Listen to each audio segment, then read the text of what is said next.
Pittsburgh Steeler fans, welcome once again to the Steelers Hangover. What's there to be hungover about? Well, there's always something going on in Steeler Nation, and it seems like a lot of strange news, not anything definitive, but some things happened today in Steeler Nation to talk about, and we're going to talk about the future of the Steelers today, as well as we talk about converting that running shame back into a potent running game. But first, I would be remiss if I did not introduce myself, and even more so, my partner, Tony Defeo from Behind the Steel Curtain. I'm Bryan Anthony Davis. Tony, what is going on, man? It is over the hump day for me, so I'm pretty excited. It's Monday to you out there in Steeler Nation, but to me, it's over the hump day, so I'm pretty excited. How are you, Bryan? I am doing great. We had some weird snow today in Maryland again. We had about 3 inches this morning, and then it was icy. It was kind of a mess. But as the day went on, it went so much better. So yeah, we're getting there. We're almost at spring. Yeah. So you know what? I'm hoping that I can't wait for another month, and we're looking at spring on the calendar. But it's 2021, and it's 2020 when it's of drinking age. So 21's old enough to drink. So, you're like, here we go. But no, I mean, all is good. Glad to have everybody here with us. Thank you so much, Steeler Nation in the house. Remember, if you're checking us out, whether it be on Facebook, YouTube, any of our podcast platforms, you are a diehard black and gold fan, and we absolutely love you. Thank you so much for being here. So, some news today, Tony. Let's get straight to it. So, of everything that happened today, everything that came out, some of it's speculation, some of it actual news, what do you think was the most significant of the day? Probably Kim Hayward's restructuring. I mean, that was the first domino to fall, I think, and them getting into cap compliance, and it doesn't really affect him personally, but it's good that he stepped up as the team captain and did this, and it's just one move, but it was a big move. Actually, it is a big move, and that's the one guy that you knew they could do it with, because they signed him to that contract extension last year, and it works in going forward. And you expect Hayward to be here for a while anyway, so right. I'm not exactly sure what all the implications are, but what they're saying right now is that $7 million in cap savings. The Steelers definitely need that. That will help. As Ian Rappaport said, that's going to go towards the quarterback situation, possibly. But his words were that the Ben Roethlisberger situation seems a lot different than it was 2 weeks ago. So there's a lot of people unsure whether he's going to come back. Then Aditi Kinkhabwala comes in and says there are certain people in the Steelers organization, in that front office, that say that they are ready to move on from Ben Roethlisberger. So that saga is definitely going to continue. It's not up to Ben Roethlisberger at this point. It's really up to the Steelers whether they are going to give Ben Roethlisberger an opportunity to come back. When I say an opportunity to come back, an opportunity to say what kind of concessions he's willing to make. But it seems like the Steelers right now are holding all the cards, Tony. Am I off base on this? Because it feels that way. Oh, yeah, absolutely. They hold all the cards. I mean, if they cut him right now, they save $19 million. If they restructure and extend him into a couple more years, then they would save money, but they wouldn't save $19 million for this year, and they would have to kick the can down the road for a few more years. So yeah, they definitely hold all the cards. It's just interesting, and who are the people in the building who are ready to move on from him? If it's Hart II, then I think that's an easy call. He's gonna strongly encourage Ben to move on. But even if it's Tomlin or Colbert, I mean, these are all powerful people in that organization. So if any one of those three are the ones that want to move on from him, then I think Ben's days might be done. If it's somebody else, if it's a Matt Canada, then I guess, or like maybe one of the minority owners, then maybe, Ben will come back. But if it's one of the big three, then Ben's probably done. Ron Chess says this, and I was thinking about this as well. He said, bad ESPN reporters are never right. Rappaport, at the risk of him blocking me on Twitter, is usually not right. And the reason I say that, blocking me on Twitter, because he blocked our very own Jeff Hartman on Twitter a few years ago. So good for Jeff. That's a good block. Yeah, I know. And Jeff is, why would you block Jeff? Jeff's cool. I mean, I can see yeah, well, we talked about the Hartwig thing, and I'm sure a lot of people, we talked about that on my show yesterday. A lot of people would love to talk to you about Hartwig. I have not had a bad interaction with anybody yet. So, gosh, I mean, it's a matter of time because I end up ticking somebody off. But but you know what? So, in Aditi Kinkabala, she's coming from the NFL Network. She usually knows a little bit more. But this is, this gets into, there's certain people in the organization. And, that could even be speculation that it's just Kevin Colbert from what he said last week. But you know what? We've got to wait on this story. However, if you're wondering about this, Tony, and in your head, what direction do you think it's going in? God, I mean, when Art II came out a few weeks ago and said that, we're willing, we want to work with Ben, but but it's going to take work to bring him back. I was in the boat or the camp of, he's coming back. But now that I hear all this stuff, and now you keep hearing all these cryptic messages and rumors, I'm starting to lean towards the other way. Not that I want him to go. I want him to come back. Personally, I want him to come back because I think he gives him the best chance to win.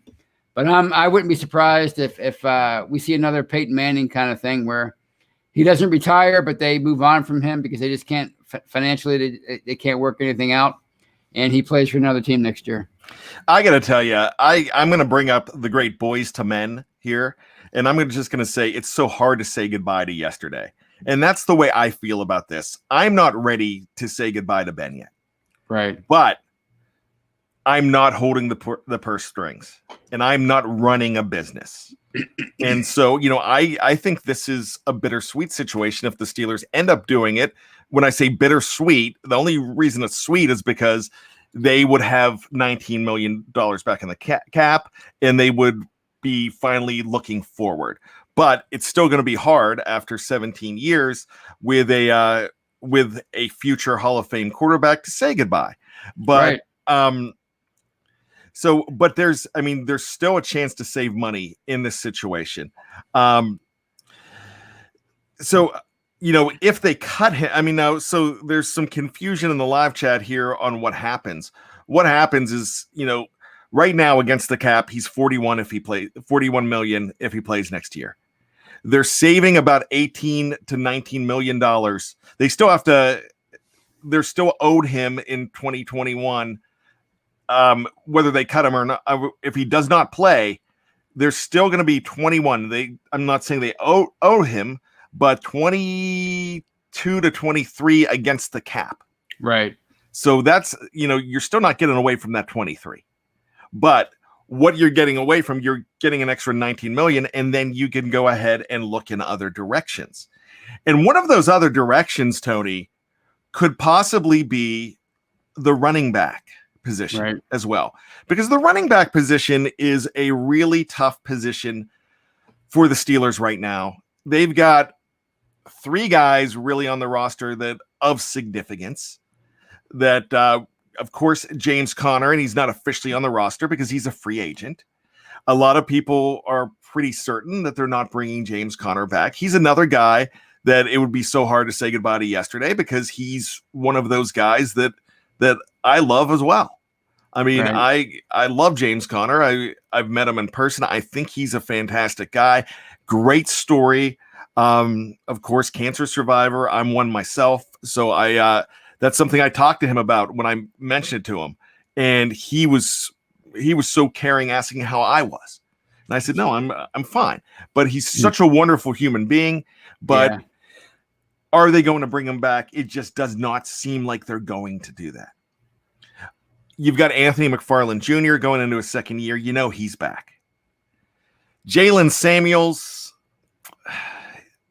I didn't even mention him as my 3, but I'm going to bring him up. I just, I really don't see him moving the needle for the team and being anything but a bit player. And then you have Benny Snell Jr. going into his 3rd season. He'll be back as well. But you're going to need to bring somebody else in, whether it's you're going to go with a running back committee, something the Steelers don't normally do in the Mike Tomlin era, something they don't do. But there are avenues to go with, Tony. And so we are going to discuss different avenues here. And in the second half of the show, we're going to take a break in about 10 minutes. But in the second half of the show, we are going to unveil our ideas of what we think they should do. So you're going to want to stick around for that. You're going to want to come back for the second half of the show to hear that. But Tony, let's talk about some of these situations. First, you have the draft. And the draft is coming up on the 28th of April all the way to May 1st. So that'll be 3 days to end April and begin May. And there are some pretty significant running backs out there. Number 1 would be Najee Harris. Is it Najee or is it Najee? Because I know it's spelled Najee. I would think it was Najee, but I haven't really looked into him yet. But I would say Najee. I think he is the most dynamic running back out there, and he's a guy that I would love to see on this team. But the problem with taking Gyro's saying E. So Tony, you're right. The problem with taking a running back in the first round is, like always, you have other needs on the team. Do you want to spend it on a running back where you have the opportunity to get a very good running back in the second round? Remember last year, Clyde Edwards-Helaire. Right. He was the first running back to go. He went 32 overall, the last pick of day 1. And he went to the Kansas City Chiefs. Then it took a while for the next 2 to go off the board. And the next 2 were Jonathan Taylor. I always want to say Jonathan Taylor Thomas from Home Improvement. I knew that would make you smile. But Jonathan Taylor went to the Indianapolis Colts. Very good rookie season. Then a guy that a lot of people wanted to see in Pittsburgh that are still upset that he's not in Pittsburgh. I'm not one of them because I really like Chase Claypool and I like the Chase Claypool pick. But J.K. Dobbins goes to the Baltimore Ravens. And Dave Schofield always says this. He said, I always have trouble falling in love with picks before the draft because I don't want to get hooked on a guy and next thing you know, he's wearing purple. And that happened last year with J.K. Dobbins. Right. So then you're looking at the situation where you have some other guys that you can get in the second round. So next year, there's some guys that could fall to the second round. You've got Travis Etienne, could be a first rounder, could be early in the second round from Clemson. I just think that guy is spectacular as well. If he would have come out last year, there was some people thinking that the Steelers would have been looking at Travis as well. Then there's a guy that I really like, and there's 2 guys from the University of North Carolina. There's Javonte Williams, who averages about 7 yards per carry, and there's Michael Carter.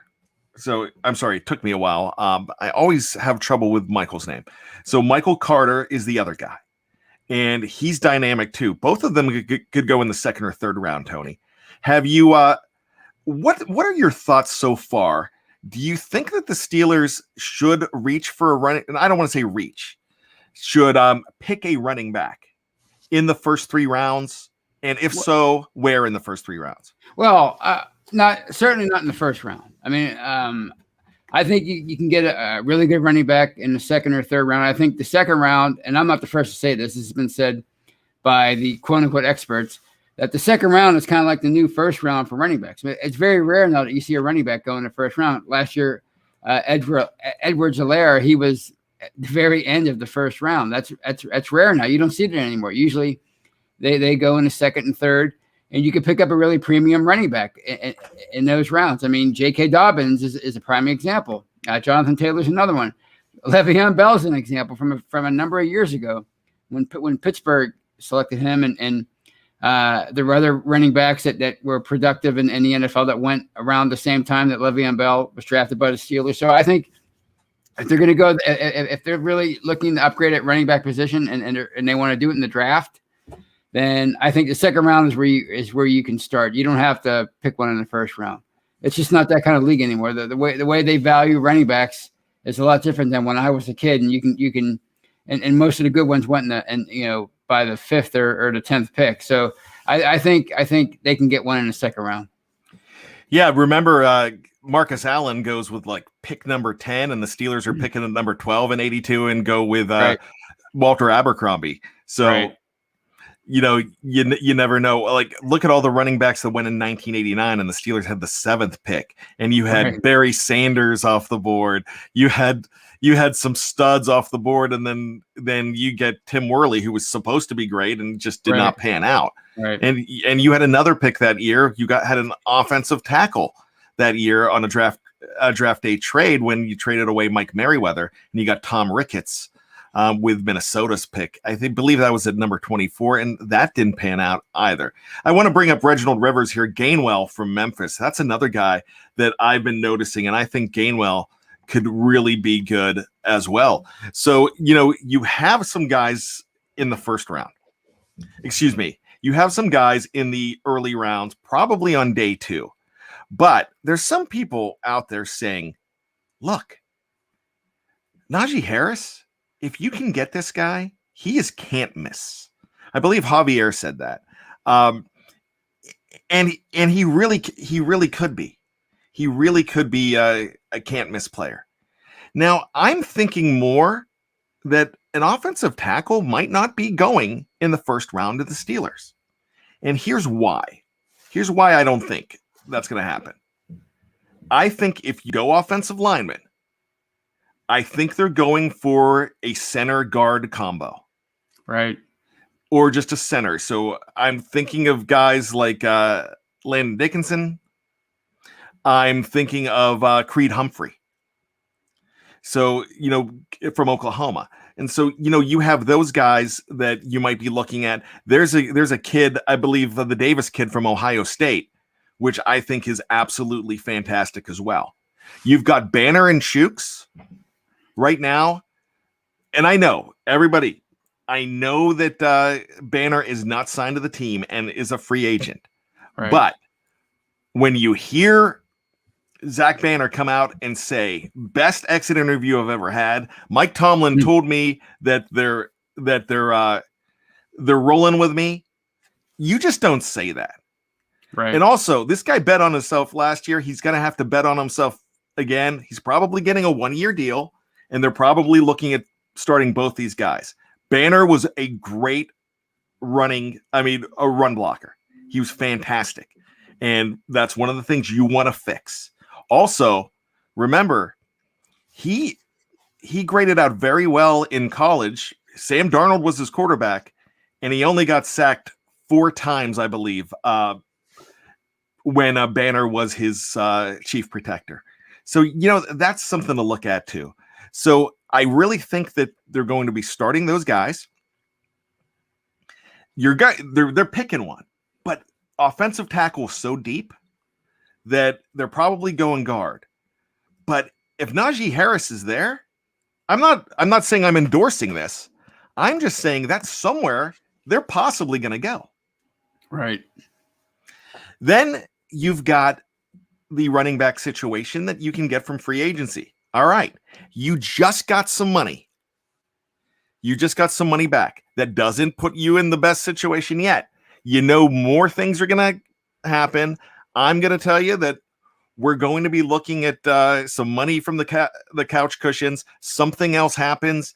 If the Ben Roethlisberger decision goes that way too, where he's not back next year, you've got even more money.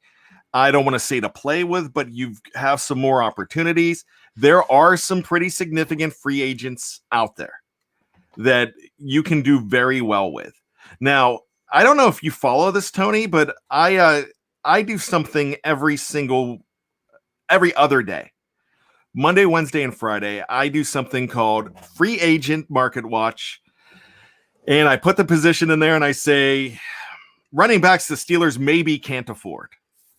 And the reason I do that is because, sometimes you can't win for losing.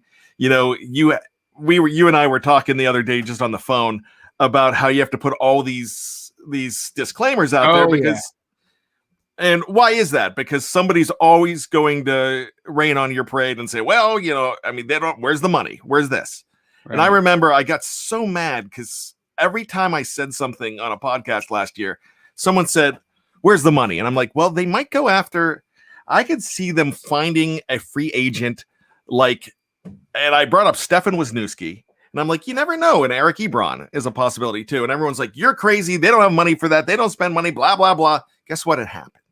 Right. So, you know what? Look, they find a way to operate and you never know.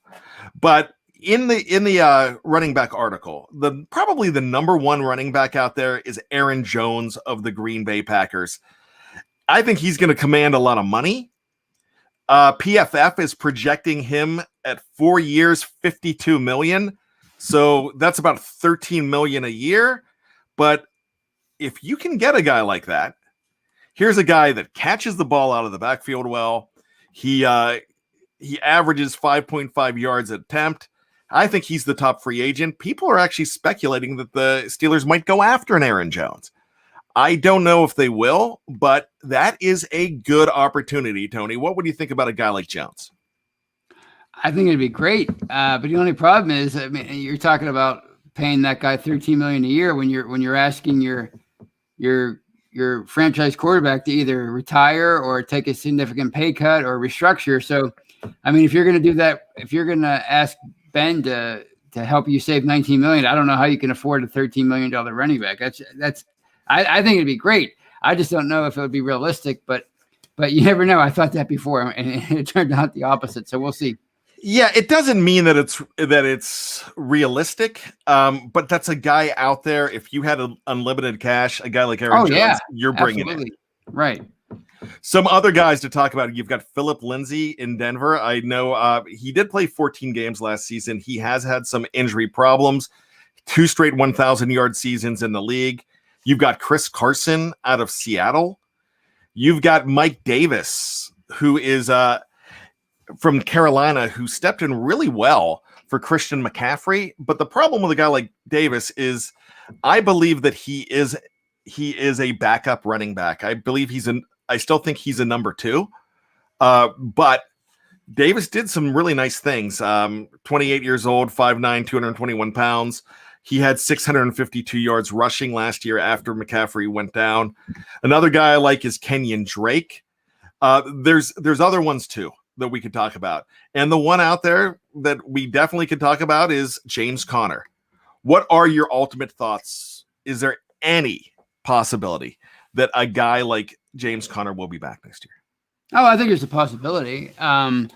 Because I think, they're going to concentrate on trying to fix the line. I think if you fix the line and maybe change your offensive philosophy with Matt Canada, maybe focus on a run a little bit more, maybe you can improve that way. But I think, James Conner is one of those guys that, he's going to be looking for a second contract, but you can get him at a much cheaper price than you could at Chris Carson or a Aaron Jones, so somebody like not just necessarily James Conner, but somebody like that, somebody who's maybe kind of looking to become the man on a different team, like they tried with Darius Green and Mike Mitchell and those kind of free agents, Steven Nelson, somebody who is ready to maybe take that next leap or that next step, but you can get him maybe for a cheaper deal than you would a more valuable free agent like an Aaron Jones. And I've got one that I'm thinking of specifically, Tony, and we are going to talk about him when we come back. So, Tony, I know you have some specific ideas too, whether it be in the draft, whether it be free agent, whether it be keeping a guy. right from this team. So you're not going to want to miss this. Stick around after the break. We'll be right back. And if you're on YouTube, Facebook, just stick right here. We're going to take a 10-second break. If you're checking us out on any of our family of podcasts, just go ahead over and download number 2. It's just click on it. It's that simple. And then you could check out who we think the Steelers need to look at for their starting running back in 2021. And we'll do it right after this on the Steeler Hangover. Welcome back to the Steelers Hangover from BehindTheSteelCurtain.com. My name is Bryan Anthony Davis. Tony Defeo is alongside with me. We are talking about the Steelers news of the day. Plenty of things happening, Tony. We talked about the fact that, there's speculation that Ben Roethlisberger even more is not coming back, with Aditi Kinkhabala saying that, there's people inside the Steelers organization that don't really want him back now, that they are ready to move on from him.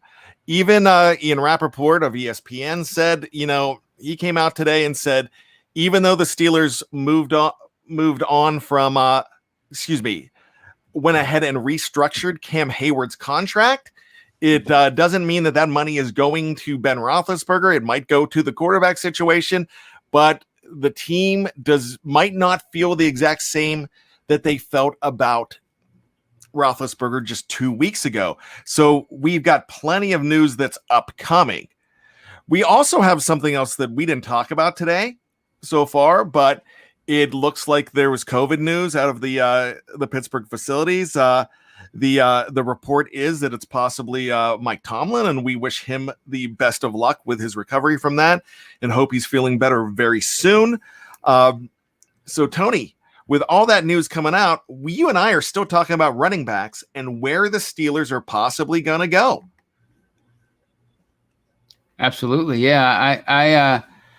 I like the idea of bringing in a guy who maybe has potential to get to improve, but isn't so expensive that he's gonna wreck a team like the Steelers cap. So that's who I'm looking at. Like a guy like Patrick Lindsay, who I know is a restricted free agent, who it's good to, he might, the Broncos, might want to keep him, but they do have Melvin Gordon now, so maybe he becomes available. Somebody like that, but somebody like Aaron Jones or a Chris Carson, for what you would have to pay them, it would be great to get them here, but I don't know if that would be a great idea for them to invest that kind of money in those guys. When they went,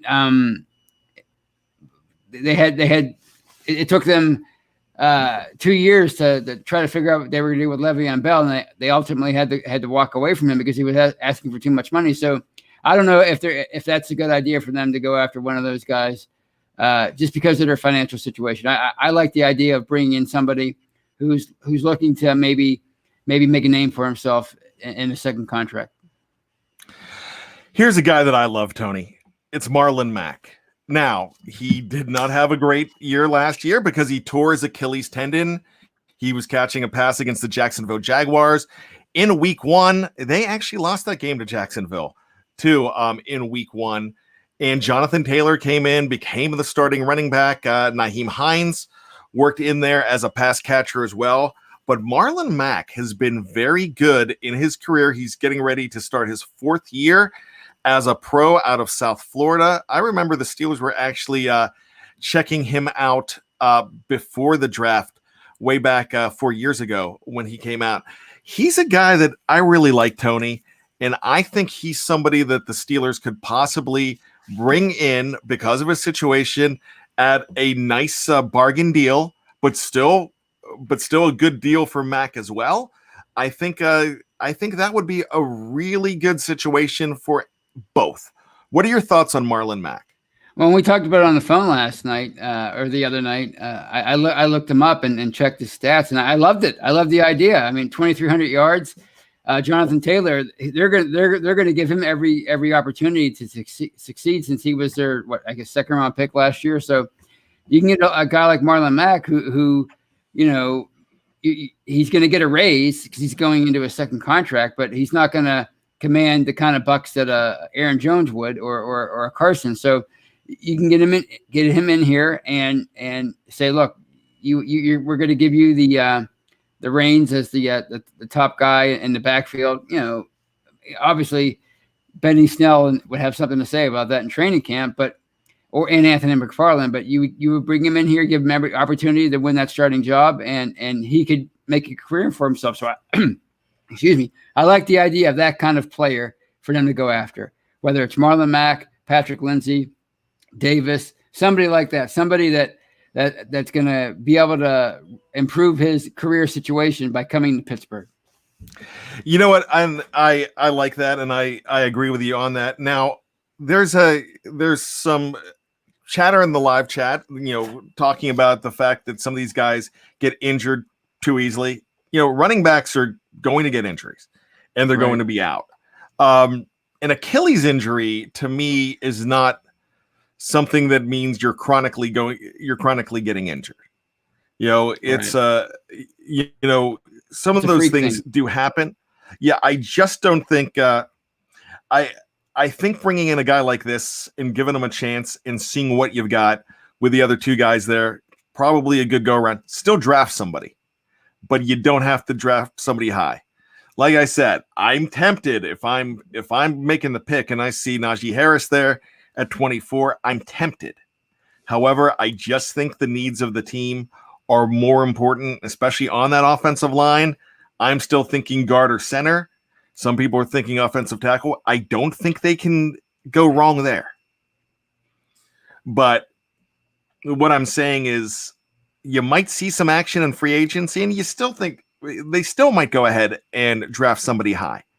Right. But if I'm making the decision right now at the end of February, I'm saying go after a Marlon Mack. You could afford him, and he's one of those guys going into his fourth year that could be really good. I absolutely agree. I think that's the direction they should go. If they're looking to bring in a different running back other than James Conner and what they have with Benny Snell and Anthony McFarland, then you bring in a guy like that, a guy that you know you could give him a better deal than he already has than he had in his rookie deal, but you're not going to break the bank to bring him in, and if he becomes a star, then it's a great problem to have. A few years down the road when he's looking for another contract. So I think that's what you do. And in the meantime, you try to rebuild the interior of that offensive line, and you hope that guys like Zach Banner and Shooks can continue to develop as your tackles. So this is what we're going to do next. We're going to go ahead and open this up to the live chat. We want to hear from you. You can throw in your questions. Remember, if you go ahead and throw in a super chat, we'll move you to the top of the queue. And what we're going to do, if you've already put it on the live chat, go ahead, put it on again, because you know I don't multitask that well. I'm going to take some of them that I see here, but we want to see which way you want to go with the running back position. So go ahead, throw in your comments, and then go ahead and throw in questions if you have them as well. We've got about 7 minutes left in the show. Clarence Washington says either Najee or Travis Etienne should be our first pick, and then we could get offensive linemen in the second and third rounds. That is a possibility because you're deep with offensive linemen. It just depends how much in love they are with Najee Harris. If he is there, Brad Jewett says he's going to be there at 24. He's like 80% sure, but I think we pass him up, honestly, is what he says. I love this. Javier says, what would be weirder, Franco Harris in a Seahawk uniform or Ben playing for another team? Oh, wow, it would be weird to see Ben in another uniform. Yeah, I mean, I grew up.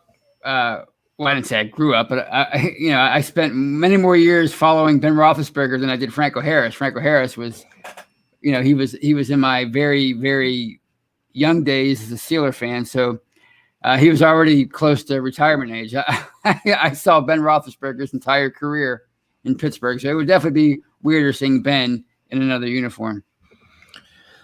Jeff Kozlowski says, thoughts on the draft. I'm hoping the Steelers trade back and stockpile picks, plus sign preferred free agents to get the compensation picks. There you go there too. There's there's a possibility.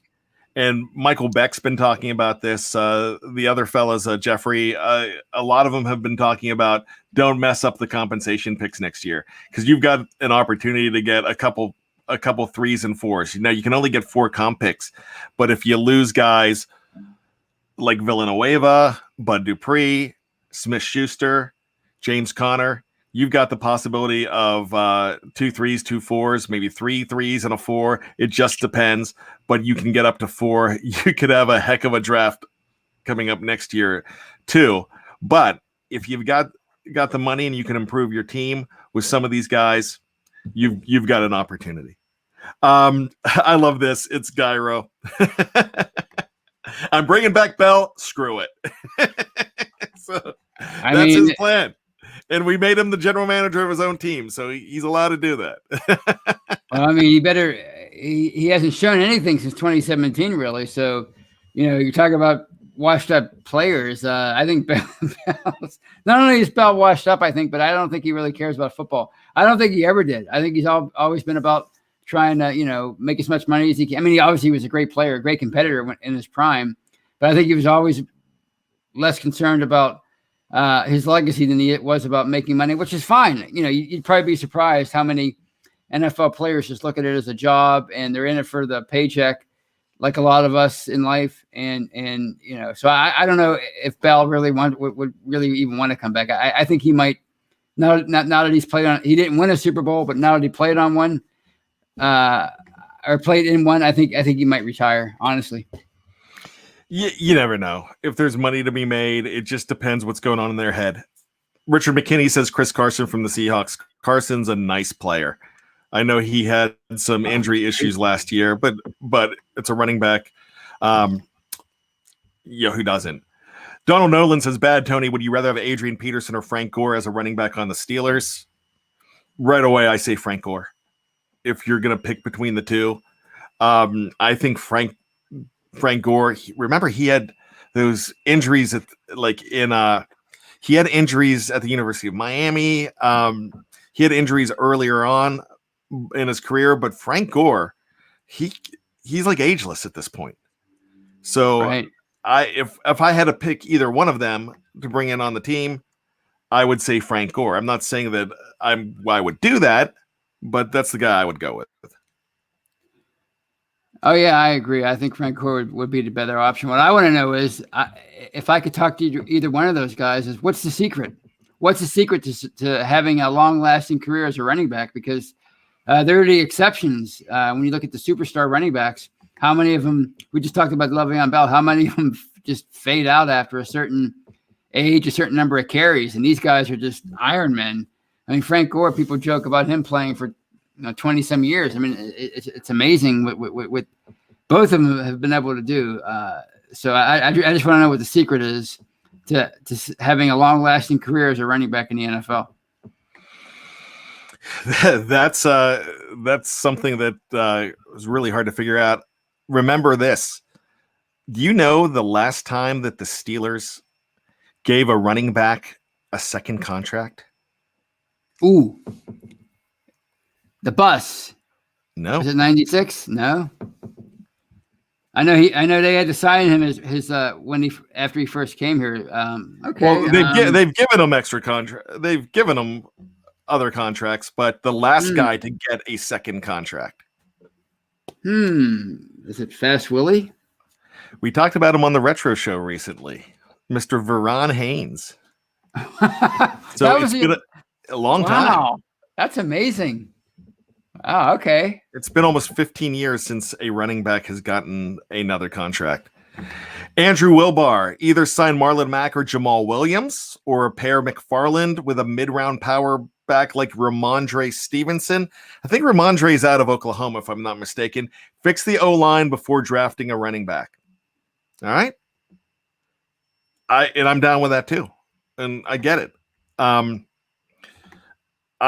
still looking towards an offensive lineman first, but I'm leaning towards guard center. And I know Ron Chess has been saying in the live chat that, there's Colbert saying that they don't really like the guard centers out there, but I like Davis, Humphrey, and I like Dickinson too. Is it Dickerson or Dicker? I think it's Dickerson. Dickerson, yeah. I kept on calling him Dickinson.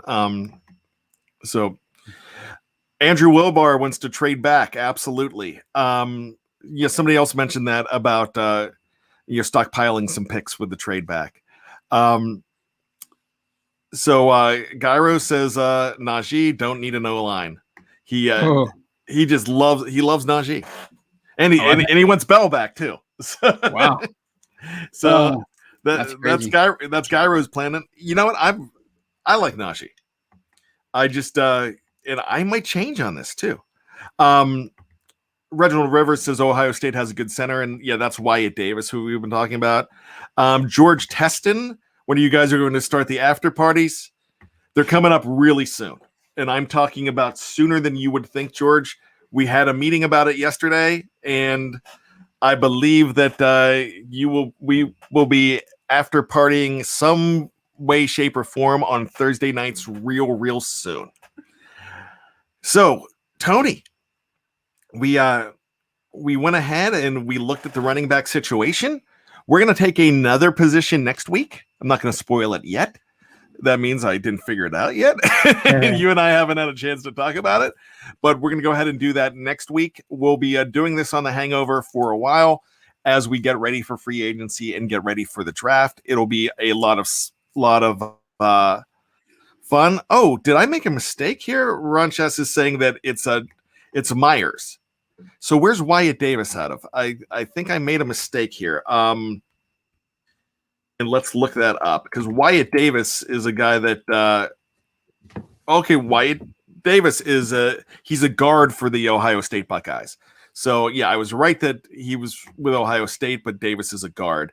And then you have okay, so thanks for the help on that one. I do appreciate that. I did make a mistake there as well. So so Josh Myers at center. Why?